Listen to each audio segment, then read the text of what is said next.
บายดีขอต้อนรับเข้าสู่การรายงานข่าวพยากรณ์อากาศที่ห้องข่าวกรมอุตุนิยมและโทรศาสตร์สำหรับมื้อนี้อากาศยังจะเย็นหาหนาวเย็นในตอนกลางคืนหาตอนเช้าอยู่แขวงภาคเหนือแขวงไชยสมบูรณ์และเขตผู้เพียงบ่อละเวนเฮามาเบิ่งรูปภาพดาวเทียมมื้อนี้กันเลยว่าจะเป็นแนวใดความกดดันสูงของอากาศเย็นได้ปกคลุมอยู่เขตภาคเหนือลงหาภาคกลางของประเทศลาวด้วยกำลังอ่อนหาปานกลางสมทบกับกระแสลมตะวันออกเฉียงเหนือพัดปกคลุม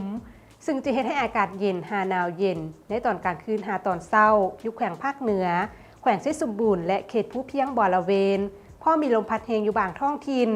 และจะมีฝนตกฟ้าห้องฟ้าเลื่อมในรับคอยหาปานกลางและตกหนักอยู่บางท้องถิ่นแขวงภาคกลางและภาคใต้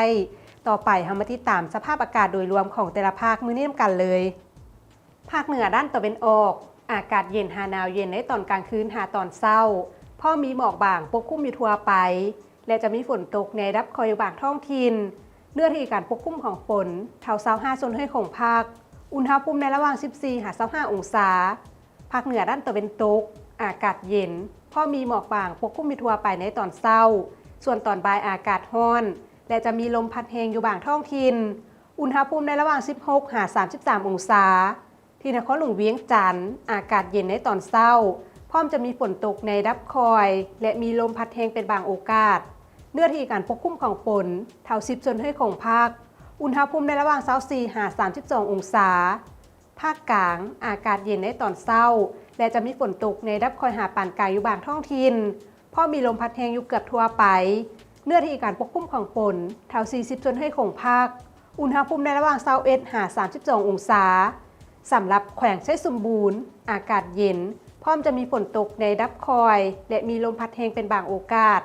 เนื้อที่การปกคลุมของฝนเท่า20ส่วนให้ของภาคอุณหภูมิในระหว่าง15 31 องศา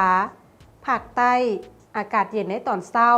ยังจะมีฝนตกฟ้าห้องฟ้าเลื่อมในรับคอยหาปานกลางและตกหนักอยู่บางท้องถิ่นเนื้อที่การปกคลุมของฝนเท่า60จนให้ของภาคอุณหภูมิในระหว่าง22 30 องศาสำหรับเขตผู้เพียงบ่อละเวนอากาศเย็นหาหนาวเย็นพร้อมจะมีฝนตกฟ้าห้องฟ้าเลื่อมในรับคอยหาปานกลาง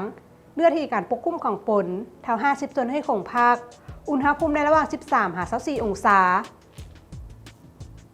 ท่านผู้ชมที่เคารพมาฮอดที่การรายงานข่าวพยากรณ์อากาศก็ได้หมดเวลาลงแล้วท่านสามารถติดตามชมโดยผ่าน Facebook หรือ YouTube ที่ขึ้นตามหน้าจอนี้